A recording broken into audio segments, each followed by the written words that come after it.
नमस्कार दोस्तों। आज अपन देखने वाले हैं सदिश चैप्टर से नीट 2001 से लेके 2021 तक जो क्वेश्चंस पूछे गए थे उनका अपन यहाँ पे सॉल्यूशन देखने वाले हैं।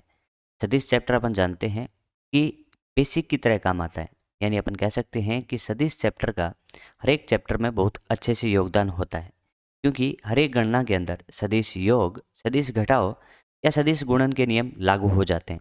तो इसलिए अपने को सदिश से रिलेटेड जो भी नीट में क्वेश्चन पूछे गए हैं उनको अपन यहाँ पे अच्छे से देख लेते हैं, तो आपको सदिश का कितना इंपॉर्टेंस है इसके बारे में पता लग जाएगा। तो चलिए क्वेश्चन नंबर 1 से स्टार्ट करते हैं, जो कि नीट 2020 में क्वेश्चन आया था। ये आपका क्वेश्चन बला गुण से संबंधित था, लेकिन बला गुण जो राशि है उसको अपने को पता करना है, तो आपको सदिश गुणन आपको यहाँ पे आना चाहिए। तो चलिए देखते हैं क्वेश्चन में क्या पूछा है। कह रहा है किसी कण जिसका स्थिति सदिश आपको दे रखा है 2 k और यहाँ पे m का मतलब है मीटर, तो अपन कह सकते हैं ये आपको आर वेक्टर के बारे में बता रहा है। तो आर वेक्टर का मान दे दिया इसने 2 k। ये समझ में आ गया होगा। चलिए आगे देखते हैं। पर जब मूल बिंदु के परितः 3 j न्यूटन का कोई बल कार्य करता है, तो अपन कह सकते हैं एक बल लग रहा है मूल बिंदु के सापेक्ष और उस बल का मान अपना है 3 j। तो बला गुण ज्ञात कीजिए किसके सापेक्ष? मूल बिंदु के सापेक्ष। तो बला गुण का फॉर्मूला आप जानते होंगे कि बला गुण बराबर यानी टॉर्क बराबर कितना होता है? आर क्रॉस एफ होता है। तो आर क्रॉस एफ होता है, तो अपन यहाँ पे कह सकते हैं क्रॉस प्रोडक्ट या फिर सदिश गुणन आपको आना चाहिए। तो पहले आर वेक्टर रख लेते हैं। तो आर वेक्टर क्या होगा? 2 k।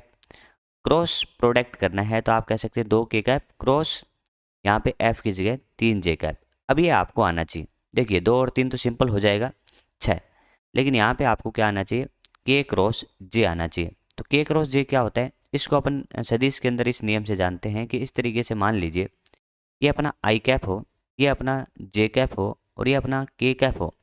तो अपन इस तरीके से घूमें, मान लीजिए एंटी क्लॉकवाइज दिशा में इस तरीके से जाएं, जैसे यहाँ पे ऐसे और ऐसे, तो अपन कह सकते हैं कि जब आई से जे जाएंगे तो आई क्रॉस जे जो होगा उसका आंसर आपका के कैप हो जाएगा। इसी तरीके से के क्रॉस जे आपसे पूछा जाएगा तो के क्रॉस जे भी आपका आई कैप हो जाएगा, और के क्रॉस आई कैप आपसे पूछा जाए तो के क्रॉस आई कैप आपका आंसर जे कैप हो जाएगा। और इसका उल्टा, जैसे मैं पूछूं यहाँ पे आई क्रॉस जे पूछा मैंने तो उसका के कैप था, लेकिन जे क्रॉस आई क्या होगा? तो आपका आंसर होगा कि जे क्रॉस आई, यानी जो अपन ने ये तीर बनाए हैं उसका उल्टा अपन करेंगे। तो जे क्रॉस, ये मैंने थोड़ा सा गलत लिखा, एक बार देखिए ध्यान से। अपने को क्या करना है? जे क्रॉस आई करना है। तो यहाँ पे लिख लेते हैं जे क्रॉस आई। तो जे क्रॉस आई बताओ, तो आप कह सकते हैं आई क्रॉस जे का उल्टा है, तो जे क्रॉस आई आएगा तो तीसरे वाला आंसर ही, बट किस में? माइनस में। इसी तरीके से आपसे पूछूं के क्रॉस जे, तो के क्रॉस जे भी आप बता दोगे कि के क्रॉस जे का उत्तर होगा माइनस आई कैप। तो अपने को किसकी जरूरत थी? के क्रॉस जे की। तो आप कह सकते हैं के क्रॉस जे करेंगे तो आपका आंसर आएगा माइनस आई कैप। तो यहाँ पे आप कह सकते हैं 6 का 6 और माइनस आई कैप। तो क्या ऐसा ऑप्शन अपने को देखने को मिल रहा है? तो ऐसा ऑप्शन मिलेगा ऑप्शन नंबर 1। तो ये मैं क्वेश्चन आपको बताऊं तो ये आपका रोटेशनल यानी घूर्णन से भी संबंधित है और सदिश से संबंधित है। यानी सदिश गुणन आएगा तभी तो बात बनेगी, लेकिन ये फॉर्मूला आएगा, ये फॉर्मूला भी सीखना है और ये सदिश गुणन का नियम भी आपको सीखना है। तो चलिए इस तरीके से अपन ने इस क्वेश्चन को कंप्लीट किया। चलिए दोस्तों अब देखते हैं नीट 2019 का क्वेश्चन। क्वेश्चन कह रहा है कि सदिश पी क्यू आर में दर्शाए अनुसार v वेग से गतिमान किसी कण पर 3 बल कार्य कर रहे हैं, तो इस कण का वेग क्या होगा? अपने को जो बल बताए गए हैं वो एक सदिश त्रिभुज के रूप में दिए गए हैं। तो अपन ये कह सकते हैं क्या है? आपका एक सदिश त्रिभुज है। तो सदिश त्रिभुज के अंदर अपन इसको F1 बल माने तो F1 वेक्टर हो गया, ये आपका F2 वेक्टर हो गया और इसी तरीके से ये आपका F3 वेक्टर हो गया। अपन कह सकते हैं कि ये जो सदिश त्रिभुज है उसमें जो ये F1 वेक्टर है, F2 वेक्टर है और F3 वेक्टर है, इनके जो एरो हैं वो एक ही सेंस या एक ही दिशा में इस तरीके से चल रहे हैं। तो अपन यहाँ पे कह सकते हैं कि जो कुल बल होगा या F नेट होगा उसका मान अपन कह सकते हैं कि F1 सेम सेंस में तो जुड़ जाएगा और फिर ये F3 भी जुड़ जाएगा। तो ऐसे कह सकते हैं कि F1 vector plus F2 vector plus F3 vector और बराबर आप कह सकते हैं 0 वेक्टर। तो आप कह सकते हैं इन सभी बलों का सदिश योग का मान कितना होगा? 0 होगा। ये किससे पता लगा? क्योंकि अपन जानते हैं सदिश में त्रिभुज का नियम अपन जानते हैं कि इस तरीके से सेम सेंस में हो तो उनका जो रिजल्टेंट यानी जो परिणाम आएगा उसका मान 0 हो जाएगा। तो आप कह सकते हैं 0 हो जाएगा। अब मान लीजिए किसी भी कण पे लगने वाला जो बल या नेट बल का मान कितना हो? 0 हो, तो उस कण का स्टेट यानी अवस्था वही रहेगी जो पहले है। तो अपन कह रहे हैं कि ये कण किससे चल रहा है, किसी वेग v से गतिमान है और एफ नेट का मान 0 है, तो अपन कह सकते हैं वो कण उसी वेग से गतिमान रहेगा। तो आप कह सकते हैं इस कण का वेग नियत रहेगा। ये कह रहा है कि क्यू आर के अनुसार परिवर्तित होगा, नहीं। ये कह रहा है बढ़ेगा, नहीं। और ये कह रहा है घटेगा, नहीं। ऐसा नहीं होगा क्योंकि एफ नेट का मान 0 होने की वजह से कण का वेग नियत रहेगा। तो इस तरीके से ये अपन कह सकते हैं, देखिए बल का और सदिश का मिला जुला रूप था। तो इस तरीके से सदिश का मैं कह रहा था ना कि हर एक चैप्टर में योगदान होता है, तो सदिश को आपको बहुत अच्छे से सीखना चाहिए। चलिए दोस्तों, अब देखते हैं 2018 का क्वेश्चन कह रहा है कि एक बल है जिसका मान अपने को दे रखा है कि एफ वेक्टर बराबर 4 आई कैप प्लस 5 जे कैप माइनस 6 के कैप, ठीक है। बिंदु 2,0, पर कार्यरत है, यानी ये जो बल लग रहा है वो इस बिंदु पे लग रहा है, ये आपको इन्फॉर्मेशन देती। तब अपने से पूछा जा रहा है तब बल का बिंदु 2,-2 के सापेक्ष बलागुण कितना होगा। तो सबसे पहले अपन देख लेते हैं कि इसमें अपने को कौन कौन सी राशि चाहिए। तो बलागुण का जो फॉर्मूला होता है वो क्या कहता है कि बलागुण यानी इसको टाउ से दर्शाते हैं। तो टाउ बराबर अपन कह सकते हैं कि R cross F, R cross F. अब आर क्रॉस एफ में आर चाहिए और एफ चाहिए, तो एफ तो अपने पास है, ये रहा। एफ का मान तो अपन यहाँ पे तुरंत लिख सकते हैं कि एफ वेक्टर बराबर हो गया 4 आई कैप प्लस 5 जे कैप माइनस 6 के कैप। आर वेक्टर की जरूरत है, तो इसको अपन समझते हैं। अपन कह सकते हैं जिस बिंदु के सापेक्ष निकालना हो उस बिंदु को ओ मानेंगे। जिस बिंदु पे बल लग रहा है उस बिंदु को अपन P मानेंगे। तो P पे बल लग रहा होगा, मान लीजिए F वेक्टर। F वेक्टर अपने पास है, R वेक्टर निकालना अपना टारगेट है। सबसे पहले O बिंदु के निर्देशांक लिखें, तो अपन कह सकते हैं कि इस बिंदु के सापेक्ष अपने को चाहिए तो 2,-2,-2 यह हो गया O बिंदु। किस पे बल लग रहा है, तो आपका आंसर होगा 2,0,-3। अब आपको आर वेक्टर चाहिए, तो आर वेक्टर क्या होता है, अपन कह सकते हैं कि आर वेक्टर इसको अपन माने कि भाई किसके निर्देशांक है, ओ के। इसको किसका माने, पी के। तो अपन कह सकते हैं कि पी के स्थिति सदिश में से ओ का स्थिति सदिश घटाना होगा। तो आर वेक्टर बराबर देखो 2 में से गए माइनस के 2, तो ये बच गया 0 आई कैप, ठीक है।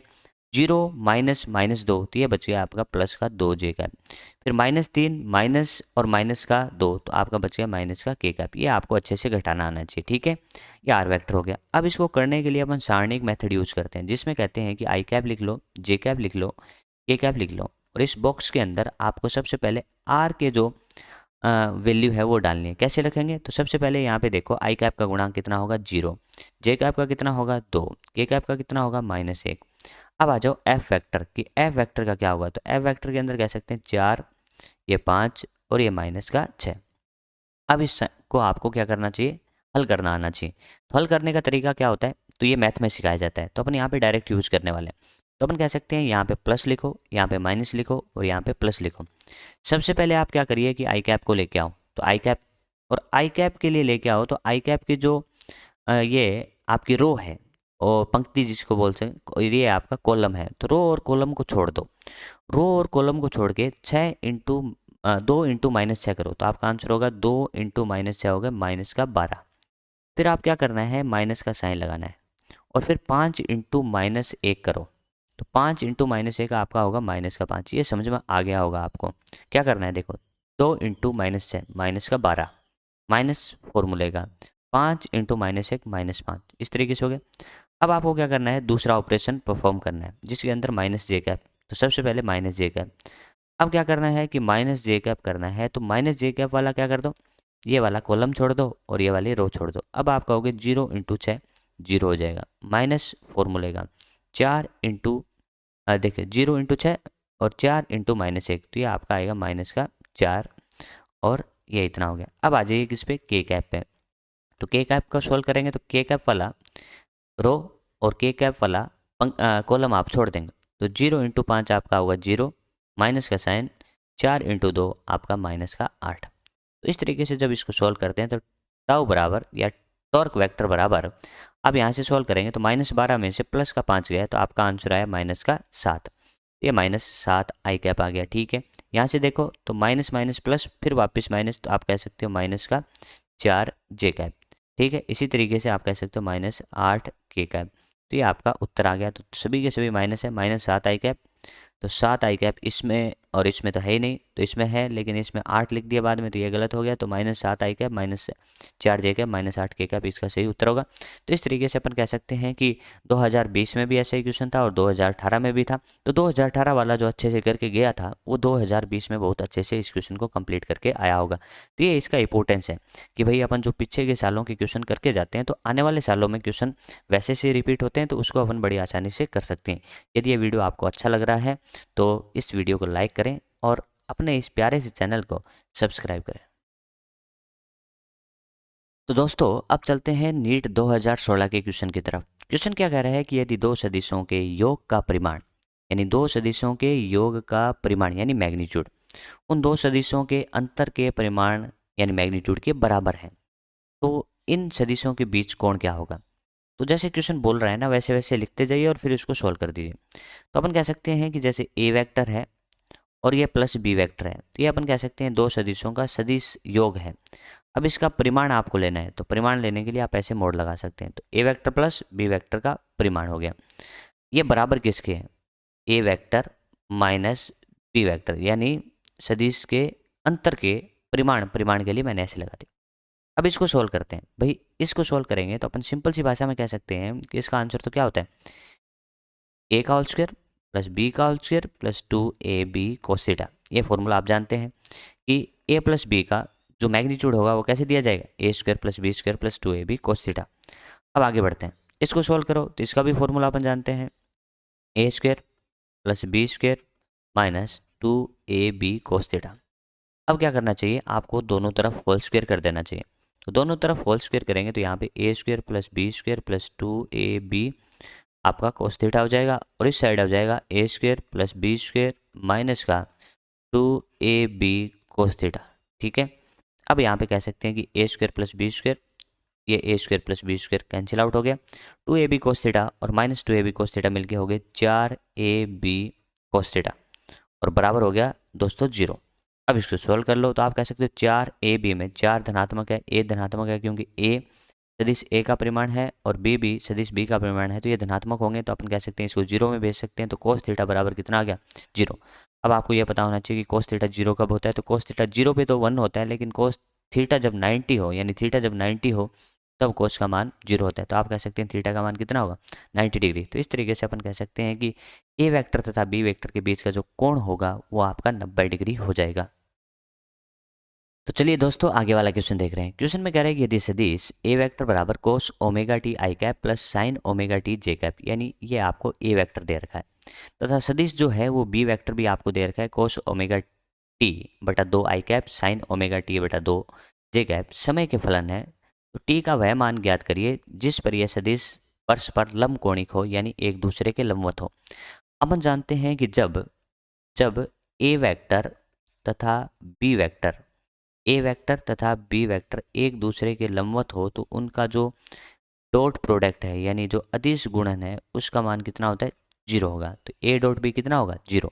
तो अब ए डॉट बी आपको करना है, तो आप कहोगे ए डॉट बी आप करो। तो ए डॉट बी आप जानते हैं कैसे होता है कि जैसे मैं कहूँ कि आपको ए वेक्टर डॉट बी वेक्टर और उसके बराबर 0 रखना है, तो अब करो।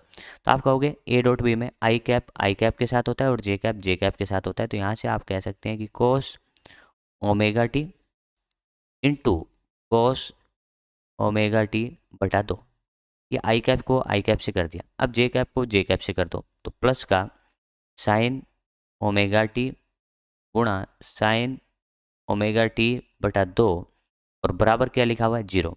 तो अपन कह दिया कि इसको आई कैप से आई कैप और जे कैप को जे कैप से कर दिया। अब ये आपको लग रहा होगा कि ये किसी का फॉर्मूला बन रहा है, तो आपको याद होगा कि जो कोस ए माइनस बी होता है उसका फॉर्मूला बताओ। तो आप कहोगे कोस ए माइनस बी का फॉर्मूला होता है कोस ए कोस बी प्लस लगता है, यहाँ पे माइनस होता है तो यहाँ पे प्लस लगता है, कोस ए कोस बी प्लस साइन ए साइन बी। क्या इसी तरीके का फॉर्मूला बन रहा है। तो अपन ये कह सकते हैं ये वाला अपन ए माने तो ये वाला क्या होगा, बी होगा। तो कोस ए कोस बी प्लस साइन ए साइन बी, तो ये किसका फॉर्मूला बन गया, ये फॉर्मूला बन गया आपका कोस ए माइनस बी का। तो कोस ए माइनस बी में अपन कह सकते हैं कोस ए तो ये है और कोस बी में बी आपका ओमेगा टी बाई 2 है और ये बराबर किसके, 0 के। अब आप कह सकते हो इसको सोल्व करते हैं तो ये आ जाता है कोस ओमेगा टी बटा 2 और बराबर 0। अपन कह सकते हैं कि जब थीटा का मान 90 डिग्री हो तब आपका कोस 0 होता है। तो आप यहाँ पे कह सकते हो कि जो कोस के अंदर जो थीटा है यानी ओमेगा टी बटा 2 है, 90 डिग्री को अपन डिग्री में नहीं लिखते, रेडियन में पाई बाई 2 लिखेंगे। 2 से 2 यहाँ पे कैंसिल आउट हो गया। आपको पूछा था कि वो समय कितना होगा जब ऐसा होगा, तो अपन कह सकते हैं टी बराबर आप कह सकते हो पाई बटा ओमेगा। तो पाई बटा ओमेगा आप कह सकते हो कि ऑप्शन नंबर 4 इसका सही उत्तर हो जाएगा। तो ये क्वेश्चन भी अच्छा था। इसके अंदर आपको ये पता होना चाहिए कि जब दो सदिश एक दूसरे के लंबवत होते हैं तो उनका डॉट प्रोडक्ट यानी अदिश गुणन का मान शून्य होता है। उसके बाद कोस ए प्लस बी कोस ए माइनस बी के सूत्र भी आपको पता होने चाहिए। तो इन दोनों के सहयोग से ये क्वेश्चन अच्छे से कंप्लीट हो जाता है। हाँ तो दोस्तों अब देखते हैं 2010 का क्वेश्चन। क्वेश्चन में कह रहा है कि ए वेक्टर से एफ वेक्टर तक 6 सदिशों के परिमाणों और दिशाओं को दिए गए चित्र में दर्शाया गया है। तब आपको बताना है कि निम्नलिखित में से कौन सा कथन इनके लिए सत्य होगा। तो अपन कह सकते हैं कि अपने को चारों ऑप्शन यहाँ पे चेक करना पड़ेगा। सबसे पहले बी वेक्टर, ई वेक्टर और एफ वेक्टर का कॉम्बिनेशन अपने को देखना है। तो सबसे पहले बी वेक्टर ये रहा, बी वेक्टर ये है आपके पास। और एफ वेक्टर और ई वेक्टर की बात करूँ तो ई वेक्टर ये रहा और एफ वेक्टर ये रहा। तो इनको अलग कर लो। आप कह सकते हैं बी वेक्टर ये रहा, तो बी वेक्टर को ऐसे बना लेते हैं। ए वेक्टर आपका कुछ इस तरीके से है और एफ वेक्टर कुछ इस तरीके से आपको दे रखा है। ठीक है, ये आपका एफ वेक्टर हो गया। अब इनको क्या करिए कि जो सदिश का जो योग का जो त्रिभुज नियम होता है ना, उसमें इसको जोड़ने की कोशिश करें। तो अपन इसको ऐसे कर सकते हैं। देखो, सबसे पहले अपन कह सकते हैं कि भाई अपन बी वेक्टर को ऐसे बना लेते हैं। ठीक है, तो ये बी वेक्टर हो गया। ठीक है, उसके बाद अपन कह सकते हैं कि ई वेक्टर को ऐसे का ऐसे जोड़ दो। देखिए, अपन सदिश को क्या कर सकते हैं, विस्थापित कर सकते हैं, लेकिन ध्यान रखें कि उसका एरो है उसकी दिशा परिवर्तित नहीं होनी चाहिए और उसकी लंबाई परिवर्तित नहीं होनी चाहिए। तो ई वेक्टर हो गया, बी वेक्टर हो गया। एफ वेक्टर अपन यहाँ पे ऐसे इसको जोड़ सकते हैं, कोई दिक्कत थोड़ी है। एक मिनट रुकिएगा, थोड़ा सा इसको मैं सही कर देता हूँ कि आपका जो एफ वेक्टर होगा वो क्या इस तरीके से होगा। तो अपन यहाँ पे ऐसे कह सकते हैं एफ वेक्टर ऐसे होगा। अब यहाँ पे मैं एफ वेक्टर को ऐसे मान लेता हूँ। अब आप इस सदिश रूप से लिखाना बताइए। तो आप कहते हैं, देखें एक अपन एग्जाम्पल लेते हैं सदिश योग के त्रिभुज नियम का कि ए वेक्टर ऐसे हो, बी वेक्टर ऐसे हो और फिर आर वेक्टर ऐसे हो, तो क्या लिखोगे आप। तो आपका आंसर यही होगा ना कि ए वेक्टर प्लस बी वेक्टर बराबर आर वेक्टर होता है। तो आर वेक्टर बराबर क्या लिखते हो, ए वेक्टर प्लस बी वेक्टर। तो इसी तरीके से तो यहाँ पे लिखना है। तो आप कहोगे देखो B vector plus F vector, B और एफ एक सेम सेम सेंस में, तो V vector plus F vector बराबर आपका होगा ई वेक्टर। क्या ऐसा ऑप्शन दिया है, नहीं, B vector plus E vector दिया है। तो ये ऑप्शन आपका गलत हो गया। चलिए आगे देखते हैं, बी सी और एफ की बात करें। बी तो यही है, सी कहाँ पे, तो सी देख लो ये रहा और एफ यही है। तो अपन कह सकते हैं देखो बी वेक्टर आपने ऐसे बनाया, ठीक है, सी वेक्टर आपने ऐसे जोड़ दिया, वो भी ठीक है, एफ वेक्टर आप कह सकते हैं ऐसे जोड़ सकते हैं, एफ वेक्टर ऐसे हो गया। बस ध्यान ये रखना है कि एरो जो है वो चेंज नहीं होने चाहिए, लंबाइयाँ चेंज नहीं होनी चाहिए।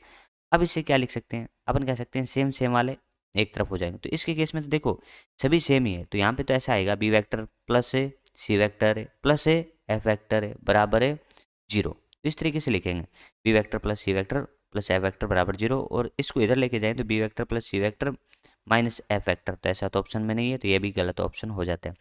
तो तीसरा ऑप्शन देखो D vector plus C vector बराबर एफ वेक्टर। तो डी वेक्टर रह रहा, तो डी वेक्टर बना लेते हैं। चलिए ये डी वेक्टर हो गया।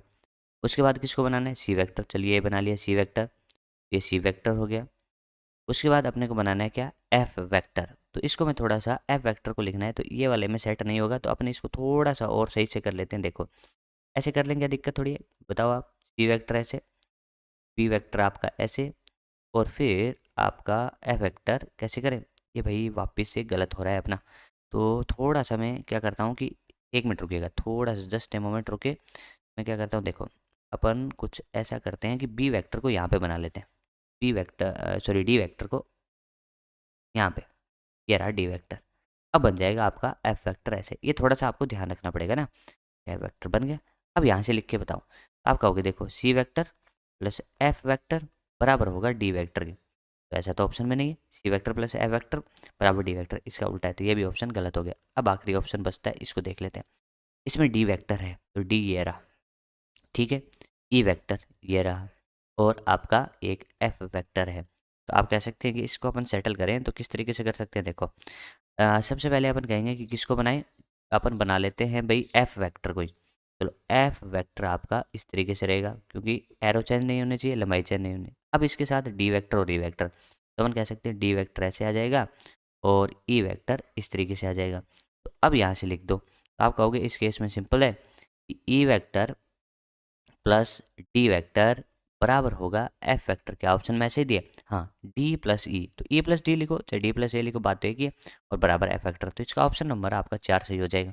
इसमें टाइम लग जाता है कि आपको चारों के चारों ऑप्शन चेक करने पड़ते हैं, और अपन यहाँ पे देख भी रहे हैं कि पहला दूसरा और तीसरा तो गलत हो गया और फोर्थ ऑप्शन जाके अपना सही हुआ। तो इसमें आपको पैरेलल शिफ्टिंग आनी चाहिए, यानी सदिश को एक जगह से दूसरी जगह उठा के रख सकते हैं, लेकिन कंडीशन याद रखें कि उसका जो एरो है और उसकी जो लंबाई है वो परिवर्तित नहीं होनी चाहिए, ठीक है। तो इस तरीके से अपन ने इस क्वेश्चन को कंप्लीट कर लिया। हाँ तो दोस्तों बला गुण का एक क्वेश्चन अपन और देख रहे हैं। इससे पहले भी अपन ऐसे 2 क्वेश्चन कर चुके हैं, ये उनके कंपैरिजन में काफ़ी आसान है। तो अपन यहाँ पे सोच सकते हैं कि 2009 में जो क्वेश्चन पूछा गया वही आगे 20 में क्वेश्चन पूछा जा रहा है। तो अपन कह सकते हैं कि जैसे प्रीवियस ईयर के क्वेश्चन होते हैं वैसे ही तो रिपीट हो रहे हैं। तो चलिए आइए देखते हैं, इसको एक बार से और ट्राई करते हैं कि किस तरीके से किया जाता है। यहाँ पे आपको बल दे रखा है एफ वेक्टर और एक बिंदु यानी स्थिति सदिश दे रखा है आर वेक्टर पर कार्यरत है। तब आपको बताना है कि बला गुण यानी torque equals to R cross F. भाई torque equals to R cross F की बात करूं तो सॉल्व करने का एक तरीका होता है, जिसमें अपन कह सकते हैं कि इस तरीके से सारणिक मेथड यूज करेंगे। तो इसमें अपन कहते हैं कि यहाँ पे क्या लिख लेते हैं, आई कैप, जे कैप और के कैप लिख लिया। उसके बाद अपन यहाँ पे कह सकते हैं कि सबसे पहले आर यहाँ पे आया है तो आर का गुणांक लिखो आई का। तो आप कहोगे आर का आई का गुणांक कितना होगा आई कैप का, तो 7 फिर 3 फिर 1, ये समझ में आ गया। अब आ जाओ एफ को लिखने में, तो एफ आएगा -3 1 और आपका ये 5, सही है। अब इसको सोल्व करो। सोल्व करने के लिए मैंने आपको बताया था यहाँ पे आप प्लस, यहाँ पे आप माइनस, यहाँ पे प्लस यूज करें। तो आप कह सकते हैं कि यहाँ पे प्लस आई कैप, अब बता दो क्या करोगे। तो अब कह देंगे कि आई कैप वाला ये छोड़ देंगे और ये छोड़ देंगे, तो ये आपने रो छोड़ा, ये आपने कॉलम छोड़ा, तो 3 × 5 हो गए 15 और 15 में से गया 1, तो इस तरीके से तो आ गया आई कैप।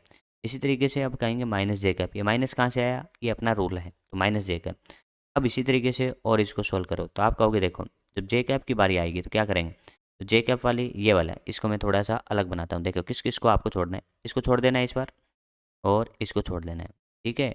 जो बाकी बचा है उसको आपको आपस में मल्टीप्लाई करना है, तो मल्टीप्लाई करते हैं। देखो 7 × 5 आप कहोगे 35, माइनस का फॉर्मूले का -3 × 1 आप कहोगे माइनस का 3, -3 ऐसे लिख दो, कोई दिक्कत आपको नहीं होगी।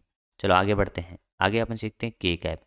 के कैप के लिए क्या करोगे, तो के कैप के लिए आप कह सकते हो ये छोड़ दो, ये छोड़ दिया और इस केस में ये छोड़ दो, ये के कैप के लिए छोड़ेंगे। तो इस बार क्या करना है, देखो 7 × 1 ये हो गया बच्चों आपका 7 माइनस फॉर्मूले का, और यहाँ पे -3 और -3 + 3 तो आपका हो गया -9, -9। अब इसको कर लो सॉल्व, तो आप कह सकते हैं 15 में से 1 गया तो ये बचा 14, तो अपन कह सकते हैं 14 आई कैप, 14 आई कैप। यहाँ पे बताओ 35 और 3 कितने होंगे 38, माइनस का 38 जे कैप।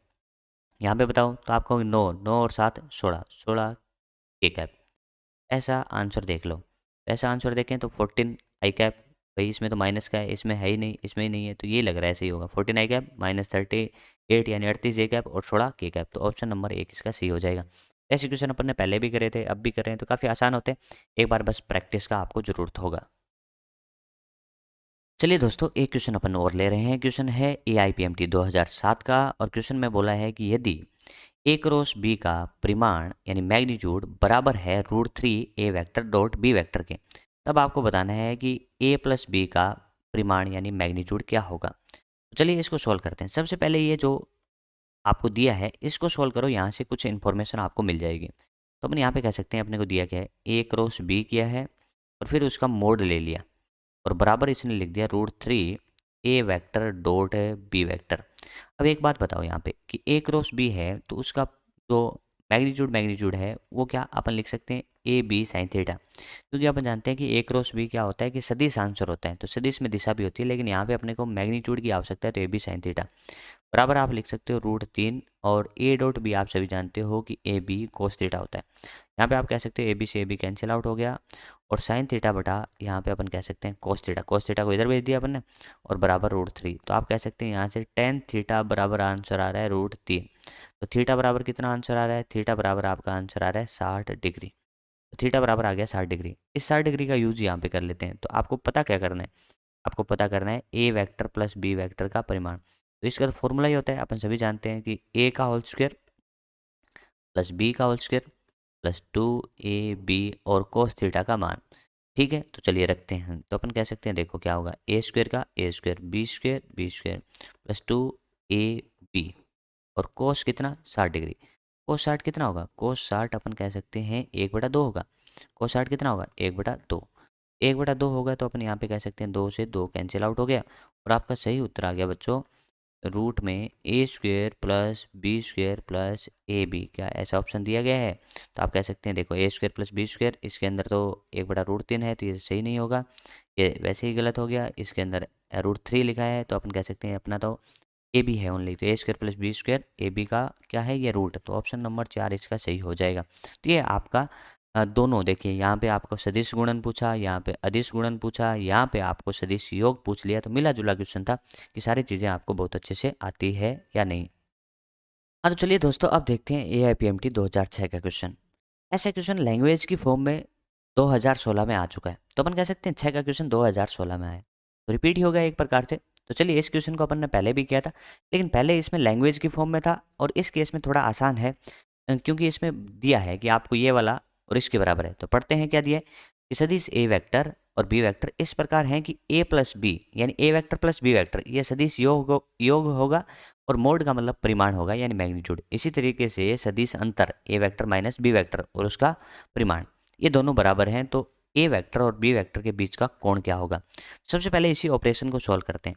अपन को क्या दिया है कि ए वेक्टर प्लस बी वेक्टर का मोड बराबर है बच्चों ए वेक्टर माइनस बी वेक्टर के मोड के।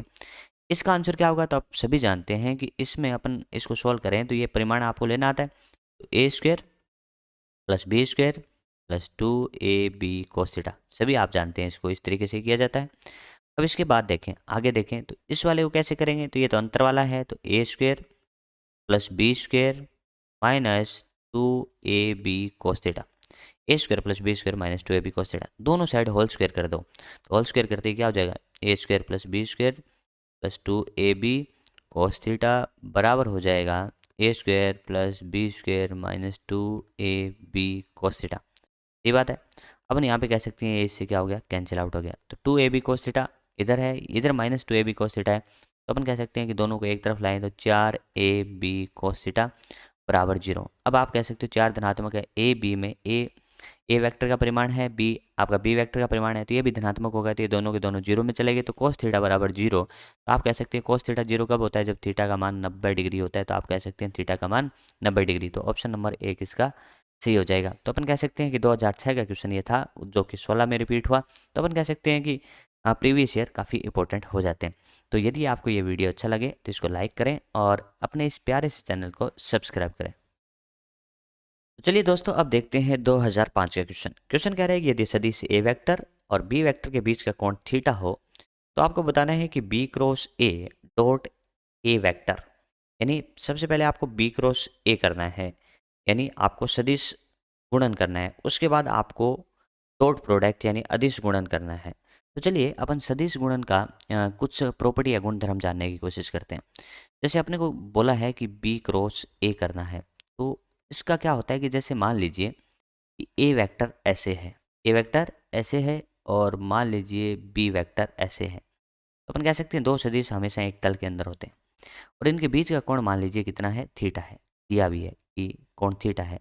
अब आप बी क्रॉस ए करेंगे तो अपन कहते हैं कि बी क्रॉस ए करेंगे तो बी क्रॉस ए जो होगा वो अपन कह सकते हैं उसकी जो दिशा निकालेंगे वो दाहिने हाथ के अंगूठे के नियम से, राइट हैंड थंब रूल से अपन दिशा को पता करेंगे। तो अपन कह सकते हैं कि बी क्रॉस ऐसे करेंगे तो अंगुलियों को ऐसे घुमाएंगे बी क्रॉस ए करके, तो आपका अंगूठा है वो कहाँ जाएगा, नीचे की ओर।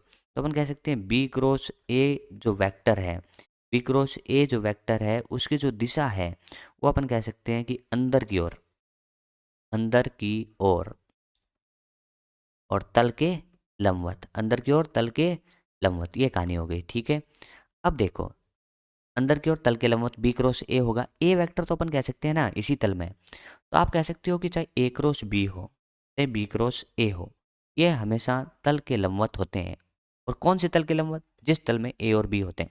चलिए मैं थोड़ा सा इसको और समझाने की कोशिश करता हूँ कि मान लीजिए कोई तल ये है, ठीक है। इस तल के अंदर ए वेक्टर ये है आपका, और आपका ये बी वेक्टर आपका ये है। अब आप कर रहे हैं आप ए क्रॉस बी, तो आप कह सकते हैं ए क्रॉस बी की जो दिशा होगी राइट हैंड थंब रूल से, आप अंगुलियों को ऐसे घुमाएंगे तो अंगूठा जाएगा ऊपर की तरफ, तो यह किसकी दिशा होगी, ए क्रॉस बी वेक्टर की। और बी क्रॉस ए करेंगे तो आपकी दिशा ये होगी। तो आप यहाँ से बड़े आराम से कह सकते हैं कि जो ए क्रॉस बी है वो ए के भी लंबवत है और बी के भी लंबवत है। इसी तरीके से बी क्रॉस ए जो है वो ए के भी लंबवत है और बी के भी लंबवत है। तो अपन यहाँ से कह सकते हैं कि जो बी क्रॉस ए है, बी क्रॉस ए और ए एक दूसरे के लंबवत हैं। और अपन जानते हैं कि दो लंबवत सदिशों का जो डॉट प्रोडक्ट या अदिश गुणन होता है वो शून्य होता है। तो मैं कह सकता हूँ कि ये वाला बी क्रॉस ए वेक्टर और ए वेक्टर एक दूसरे के लंबवत हैं, तो इनका जो डॉट होगा उसका मान शून्य होगा। तो मैं उम्मीद करता हूँ कि ये सारी चीज़ें आपको समझ में आ गई होंगी कि जब ए वेक्टर और बी वेक्टर किसी एक तल में है तो बी क्रॉस ए या ए क्रॉस बी उस तल के लंबवत दिशा में पाए जाने के कारण ए क्रॉस बी ए के भी लंबवत है और बी के भी लंबवत है। इसी तरीके से बी क्रॉस ए के भी लंबवत है और बी के भी लंबवत है। तो चलिए दोस्तों एक क्वेश्चन अपन और देख रहे हैं। क्वेश्चन कह रहा है कि यदि एक सदिश 2i cap plus 3j cap plus 8k cap किसी दूसरे सदिश जो दे रखा है 4j cap minus 4i cap plus alpha k cap के लंबवत हैं, तो अल्फा का मान क्या होगा। तो सबसे पहले तो इसको सही से लिख लेते हैं कि भाई यहाँ पे देखिए 4j कैप पहले लिखा है, तो अपन ऐसे लिख लेते हैं इसको सही से, जिससे अपन को फिर डॉट प्रोडक्ट करने में दिक्कतें ना आएगी। तो अपन कह सकते हैं पहले minus 4i cap plus 4j cap और प्लस अल्फा के कैप। अपन यहाँ पे कह सकते हैं कि जो शर्त है वो शर्त ये है कि ए वेक्टर और बी वेक्टर एक दूसरे के लंबवत हैं। तो अपन यहाँ पे कह सकते हैं कि ए वेक्टर बी वेक्टर के लंबवत हो, तब अपन कह सकते हैं कि ए वेक्टर डॉट बी वेक्टर का मान कितना होगा, शून्य। यानी दोनों वेक्टर का डॉट प्रोडक्ट यानी अदिश गुणन का मान कितना होगा, शून्य होगा। अदिश गुणन कैसे होगा, तो एक बार मैं आपको कंप्लीट अच्छे से करके दिखा देता हूँ। चलिए सबसे पहले अपन पहला वेक्टर रखेंगे 2i cap plus 3j cap plus 8k cap, यह हो गया आपका ए वेक्टर। अब इसका डॉट करना है बी वेक्टर के साथ, जिसको अपन ने लिख लिया है माइनस 4i कैप यानी 4i कैप और 4j कैप और प्लस अल्फा के कैप, और इसका आंसर किसके बराबर, 0 के बराबर। अब बच्चों यहाँ पे कह सकते हैं देखो आई को आई के साथ डॉट कर दो, तो 2 इंटू माइनस 4 कितना हो गया, माइनस का 8। इसी तरीके से जे को जे के साथ कर दो, तो 3 इंटू 4 हो गया प्लस का 12, और यह हो गया 8 अल्फ़ा बराबर कितना हो गया, 0। तो आप कह सकते हो कि 8 अल्फ़ा, और यहाँ पे इसको सोल्व करते हैं तो कितना आ रहा है, माइनस 8 में से 12 गया, प्लस का 4 आगे जाके माइनस का 4। तो आप कह सकते हो कि अल्फ़ा का जो मान आ रहा है वो मान रहा है -1/2। तो अल्फ़ा का मान आ गया -1/2। तो काफ़ी आसान था। चीज़ें क्या याद रखनी है कि जब दो सदिश एक दूसरे के लंबवत हो तो उनका डॉट प्रोडक्ट शून्य कर दीजिए, यानी अदिश गुणन शून्य कर दीजिए, आपका आंसर अपने आप आ जाएगा। आपको कुछ ज़्यादा करने की जरूरत नहीं है। डॉट प्रोडक्ट आना चाहिए, आई को आई से, जे को जे से, के को के से सीधा सीधा मल्टीप्लाई कर देते हैं सिंपल रूल से, तो उससे अपना आंसर आ जाता है। इस प्रश्न के अनुसार बोला जा रहा है कि दो बलों का सदिश योग, अपन कह सकते हैं दो बलों का सदिश योग क्या होता है, एक F1 वेक्टर मान लें एक F2 वेक्टर मान लें, तो अपन कह सकते हैं दो बलों का सदिश योग हो जाएगा F1 vector plus F2 vector. ये समझ में आ गया, तो ये हो गया दो बलों का सदिश योग, उनके अंतर के लंबवत हैं। तो अपन कह सकते हैं कि ये तो हो गया आपका सदिश योग। अंतर की बात करें तो आप कह सकते हैं कि F1 vector minus F2 vector, और ये अंतर और योग का जो सदिश आ रहा है वो एक दूसरे के लंबवत है। तो अपन कहेंगे कि भाई ये वाला सदिश जो है ना वो लंबवत है कौन से वाले सदिश के, F1 vector minus F2 vector के। तो यहाँ से अपने को ये इन्फॉर्मेशन मिली कि सदिश योग सदिश अंतर के लंबवत है, तो अपन कह सकते हैं इनका जो डॉट प्रोडक्ट होगा उनका मान शून्य होगा। तब दी गई कंडीशन या दी गई शर्तों के आधार पे अपन क्या करते हैं कि जो सदिश योग है उसका डॉट प्रोडक्ट करते हैं किसके साथ, सदिश अंतर के साथ, और ये एक दूसरे के लंबवत होने की वजह से इनका डॉट प्रोडक्ट का आंसर कितना आएगा, शून्य। चलिए अब डॉट प्रोडक्ट करते हैं, सदिश गुणन करते हैं। तो अपन कहेंगे देखो इस F1 को F1 के साथ करेंगे तो F1 का होल स्क्वायर, इस F1 vector minus F2 vector, तो आंसर आ जाएगा minus F1 vector dot F2 vector. ठीक है, ये संपन्न हुआ। पहले इसको इससे फिर इसको इससे, अब इसको इससे करिए तो आपका आंसर होगा, इसका आंसर होगा प्लस का F2 डॉट F1 और माइनस आप कह सकते हो F2 का होल स्क्वायर। ठीक है, इस तरीके से अपन ने इसको सोल्व करा। अब इसके आगे बढ़ते हैं और आगे बढ़ के इसको सोल्व करें तो अपन कह सकते हैं देखो, और बराबर कितना है 0। अब ये देखिए ये कैंसिल आउट हो गया और अपन ने यहाँ से भेजें तो F1 का होल स्क्वायर बराबर कितना हो गया F2 का होल स्क्वायर। तो अब कह सकते हैं कि F1 बराबर क्या है F2, यानी अपन कह सकते हैं इन दोनों बलों का जो मैग्नीट्यूड है वो बराबर है। तो पहला ऑप्शन कह रहा है कि बलों का पता नहीं लगाया जा सकता। भाई कैसे नहीं लगाया जा सकता, अपने एक शर्त निकाली ना, बल एक दूसरे के बराबर है। हाँ, बल एक दूसरे के बराबर नहीं कह सकता मैं, क्योंकि मेरे को यहाँ पे इन्फॉर्मेशन मिली है वो F1 वेक्टर बराबर F2 वेक्टर की नहीं है। वो इन्फॉर्मेशन है कि F1 यानी पहले बल का परिमाण और दूसरे बल का परिमाण यानी मैग्नीट्यूड एक दूसरे के बराबर है। तो बलों के परिमाण, यहाँ पे परिमाण लिखना चाहिए, एक दूसरे के बराबर है, ये ऑप्शन सही होगा। बल के बारे में अपने कोई यहाँ पे नहीं कह सकते क्योंकि दिशा का पता नहीं है। बलों के परिमाण एक दूसरे के बराबर नहीं है, तो ये ऑप्शन गलत हो गया। तो इसका सही ऑप्शन हो जाएगा ऑप्शन नंबर 3। तो चलिए दोस्तों अब देखते हैं 2001 का क्वेश्चन। क्वेश्चन कह रहा है कि ए वेक्टर प्लस बी वेक्टर का मोड बराबर है ए वेक्टर का मोड प्लस बी वेक्टर का मोड। इसको अपन गौर से देखते हैं कि भाई क्या अंतर है इनमें।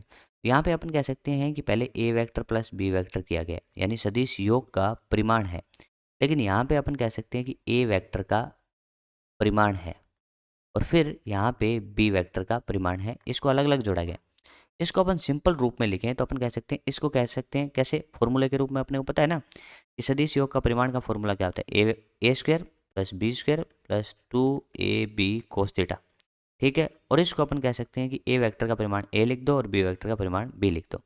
अब कर दो दोनों तरफ होल स्क्वायर। तो यहाँ पे होल स्क्वायर से कहेंगे कि रूट हट जाएगा a square plus b square plus 2ab cos theta, और यहाँ पे होल स्क्वायर करने से हो जाएगा a square plus b square plus 2ab। ठीक है, ये चले गए a square plus b square. अब यहाँ पे देखो क्या आएगा, तो यहाँ पे कह सकते हो 2ab बराबर 2ab कोस थीटा बराबर 2ab। ठीक है, 2ab कट गए और यहाँ से आया आपका कोस थीटा बराबर कितना, कोस थीटा बराबर 1। तो आपका आंसर होगा कि थीटा बराबर 0 डिग्री। तो आप कह सकते हैं ये तभी संभव हो सकता है जब थीटा बराबर कितना हो 0 डिग्री। मैं सिंपल से रूप में आपको समझाऊं कि ए वेक्टर का परिमाण मान लीजिए, ए वेक्टर का परिमाण है आपका 3, बी वेक्टर का परिमाण आपके पास है 4। तो बोला 7 आंसर कब हो सकता है, बोला 3 और 4 7 तभी आंसर हो सकता है जो थीटा का मान कितना हो 0 डिग्री। तो इस तरीके से ये आसान सा क्वेश्चन था, आपने इसको कंप्लीट सॉल्व करके देखा। वैसे अपने को पता ही है कि ए वेक्टर प्लस बी वेक्टर का जो परिमाण है वो ए प्लस बी, सीधा ए प्लस बी तभी हो सकता है जब कोस थीटा का वैल्यू कितना हो, कोस थीटा में थीटा का वैल्यू 0 डिग्री हो। ये आपको समझ में आता है। और अपन ये जानते भी हैं कि सदिश योग का अधिकतम मान तभी हो सकता है जब थीटा कितना हो 0 डिग्री। इस तरीके से अपन ने 2001 से लेकर 2021 तक जो भी सदिश से क्वेश्चन पूछे गए थे उन सभी का अपन ने अच्छे से डिस्कस किया। यदि ये वीडियो आपके लिए यूजफुल रहा हो और ऐसी वीडियो आप और चाहते हैं तो हमारे इस चैनल को या अपने इस चैनल को सब्सक्राइब करें और इस वीडियो को लाइक करें। धन्यवाद दोस्तों।